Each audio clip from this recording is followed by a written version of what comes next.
Hello everyone, welcome back to wiz spell. क्या एक ही देश में दो अलग-अलग गवर्नमेंट्स बिना किसी कॉन्फ्लिक्ट के रूल कर सकती हैं? आज हम डिकोड करेंगे क्लास 11 पॉलिटिकल साइंस का चैप्टर 7 फेडरलिज्म और समझेंगे कि इंडिया का सिस्टम दुनिया से इतना अलग क्यों है। सबसे पहले, फेडरलिज्म का बेसिक मतलब क्या है? ये एक ऐसा इंस्टीट्यूशनल मैकेनिज्म है जहां दो सेट्स ऑफ पॉलिटीज यानी दो लेवल्स ऑफ गवर्नमेंट एक साथ एग्जिस्ट करते हैं। एक लेवल है नेशनल गवर्नमेंट जो पूरे देश के लिए काम करती है और दूसरा है स्टेट गवर्नमेंट जो अपने स्पेसिफिक रीजन के लिए रिस्पॉन्सिबल होती है। लेकिन सवाल ये है, क्या इन दोनों के पास बराबर की पावर्स होती हैं? इसका जवाब छुपा है फेडरलिज्म के डिस्टिंक्ट फीचर्स में। हर गवर्नमेंट की अपनी ऑटोनॉमी होती है, पर यह ऑटोनॉमी डिफाइन कैसे होती है? इसके लिए जरूरी है एक रिटन कॉन्स्टिट्यूशन जो पावर को क्लियर टर्म्स में डिवाइड करता है ताकि कोई कंफ्यूजन ना हो। इस सिस्टम में डुअल सिटीजनशिप का कॉन्सेप्ट भी होता है, लेकिन इंडिया में हमने इसे अडॉप्ट नहीं किया। क्यों? क्योंकि इंडिया का कॉन्स्टिट्यूशन आर्टिकल 1 में साफ कहता है, India that is Bharat shall be a union of states. यहां फेडरेशन वर्ड यूज नहीं किया गया क्योंकि इंडिया का स्ट्रक्चर होल्डिंग टुगेदर फेडरेशन पर बेस्ड है। इसका मतलब यह है कि स्टेट्स को इंडिया से अलग होने का कोई राइट नहीं है। तो फिर पावर्स को डिवाइड कैसे किया गया?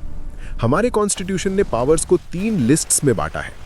पहली है यूनियन लिस्ट जिसमें डिफेंस, फॉरेन अफेयर्स और करेंसी जैसे 97 सब्जेक्ट्स हैं जो सिर्फ सेंटर कंट्रोल करता है। दूसरी है स्टेट लिस्ट जिसमें पुलिस, एग्रीकल्चर और लैंड जैसे 66 सब्जेक्ट्स हैं जो स्टेट्स हैंडल करते हैं। और तीसरी सबसे इंटरेस्टिंग है कॉन्करेंट लिस्ट जिसमें एजुकेशन और फॉरेस्ट जैसे सब्जेक्ट्स हैं जहां सेंटर और स्टेट दोनों लॉज बना सकते हैं। लेकिन अगर दोनों के लॉज में कॉन्फ्लिक्ट हुआ तो पावर किसकी चलेगी? यहां इंडिया का सिस्टम यूनिक बन जाता है। कॉन्स्टिट्यूशन ने सेंट्रल गवर्नमेंट को ज्यादा पावरफुल बनाया है। अगर कॉन्करेंट लिस्ट पर कॉन्फ्लिक्ट हो तो सेंटर का लॉ माना जाएगा। यही नहीं, जो सब्जेक्ट्स किसी भी लिस्ट में नहीं है यानी रेजिड्यूअरी पावर्स, वो भी सेंटर के पास है। इसके अलावा इमरजेंसी प्रोविजंस के दौरान इंडिया का पूरा स्ट्रक्चर फेडरल से यूनिटरी बन जाता है और सारी पावर सेंटर के पास चली जाती है। तो क्या इस वजह से स्टेट्स और सेंटर के बीच लड़ाई नहीं होती? होती है, और ये कॉन्फ्लिक्ट्स इंडियन पॉलिटिक्स का एक बड़ा हिस्सा है। सबसे बड़ा इशू है रोल ऑफ गवर्नर, जो सेंटर अपॉइंट करता है लेकिन वो स्टेट में काम करता है। अक्सर स्टेट्स ये कंप्लेंट करते हैं कि गवर्नर सेंटर के एजेंट की तरह एक्ट कर रहा है और इलेक्टेड स्टेट गवर्नमेंट को परेशान कर रहा है। इसके साथ ही स्टेट्स डिमांड करते हैं ज्यादा फाइनेंशियल ऑटोनॉमी और एडमिनिस्ट्रेटिव पावर। लेकिन कुछ स्टेट्स की डिमांड सिर्फ पावर तक सीमित नहीं थी, उन्हें स्पेशल प्रोविजंस चाहिए थे।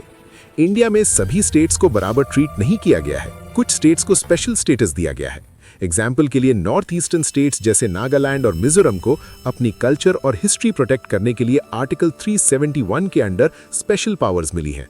पहले जेएनके के पास भी आर्टिकल 370 के अंडर स्पेशल स्टेटस था, जो अब चेंज हो चुका है। यह दिखाता है कि इंडियन फेडरलिज्म रिजिड नहीं है, बल्कि सिचुएशन के हिसाब से फ्लेक्सिबल है।